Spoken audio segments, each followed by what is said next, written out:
Welcome back everyone to this lecture where we're going to discuss Gini impurity.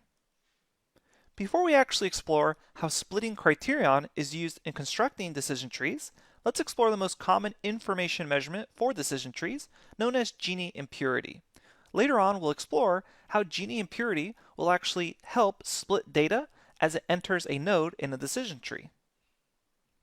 Gini impurity itself is a mathematical measurement of how pure the information in a dataset is.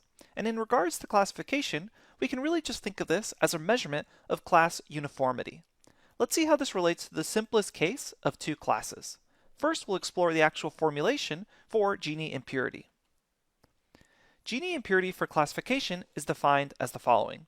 For a set of classes C for a given dataset Q, we define Gini impurity of that dataset Q, or G of Q, as equal to the sum of P of C times 1 minus P of C for that set classes of C, where P of C is the probability of belonging to class lowercase c. So you can imagine that we have a set of classes C, and then each of those classes can be defined as a lowercase c. So what we're going to do is essentially sum up this equation for all the possible classes in your dataset, where P of C is simply defined as essentially 1 over the n number of data points times the actual number of nodes that belong to that particular class C. When you first see this equation, it may look kind of complex, but really if you actually go through the motions of calculating it, it's really simple. It's essentially just a measurement of how many classes you have and the mixture or purity of those classes within a particular dataset Q. Let's actually work through an example of calculating Gini impurity. As a quick note, if you were to actually plot out Gini impurity for a variety of ranges of belonging to the probability of class C, you would note that Gini impurity is essentially a curve that has a value of 0 of impurity along the y-axis for either a probability of 0 or a probability of 1. And that becomes quite clear. If you were to plug in 0 as your probability of belonging to class C, you could easily see how that would turn to just 0 times 1 minus 0, or 0. And you can also see how if you had a probability of 1, that would turn into 1 times 1 minus 1, which would turn into 1 times 0 as well. What may not be so clear here is that your maximum value actually occurs when you have a probability of belonging to class C as 0.5 or 50%. And that's because you have to realize that you're actually summing this for two classes. So let's actually work through that calculation to explore where that maximum value of Gini impurity being equal to 0.5 actually comes from. So what we're going to do is we're going to imagine a dataset Q reaching a node in a decision tree. And let's have this dataset be quite simple. There's only 4 points in our entire dataset. That is, capital N is equal to 4, because everything we're going to be calculating as far as probabilities will be out of 4 potential data points. Let's actually calculate then Gini impurity for this particular case, where we have 2 points in the red class and 2 points in the blue class. We can also think of this as the maximum impurity possible.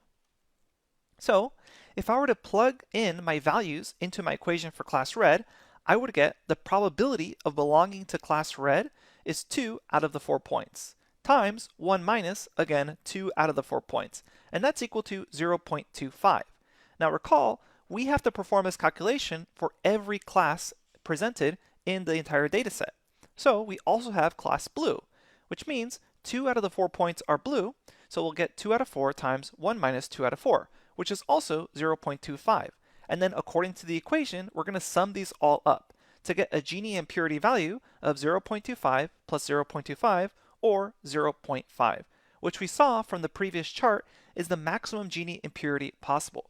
And that really makes sense when you think of this, because in this dataset, if I were to swap a red point for blue or a blue point for red, I would actually be making the dataset more pure in terms of representation of the uniformity of classes. So let's actually swap in one of these values and recalculate Gini impurity to see that effect. So I know this is the maximum impurity possible. What happens if the data is going to be quote-unquote more pure, that is less impurity? So if we run through this calculation, where I have 1 instance of class red and 3 instances of class blue, notice what happens to my impurity calculation. For class red, I will now have 1 out of 4 points being red times 1 minus 1 out of 4, because the probability of belonging to class C, where C is red, is 1 out of 4 points. That means I get the result of 0.1875. Similarly, if I take a look at class blue, I would then have 3 out of 4 points belonging to class blue, and then I would multiply that by 1 minus 3 out of 4 points, or 3/4, which is equal to 0.1875. And you can also begin to see that symmetry along the y and x axis in that previous chart. Then, if I were to sum these up for class red and class blue, notice that my Gini impurity actually goes down. So the impurity factor for this particular data set is going down from before, because the data has actually become more pure, because it's more of a single class. There's more now uniformity of blue points.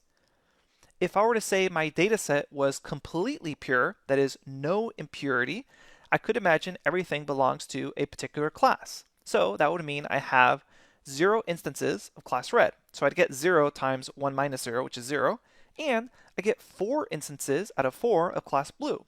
So I would get 1 times 1 minus 1, which is 0. So I'd also get 0.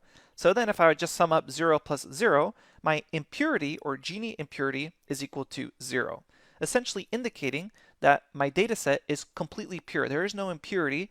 All the data points belong to a single class.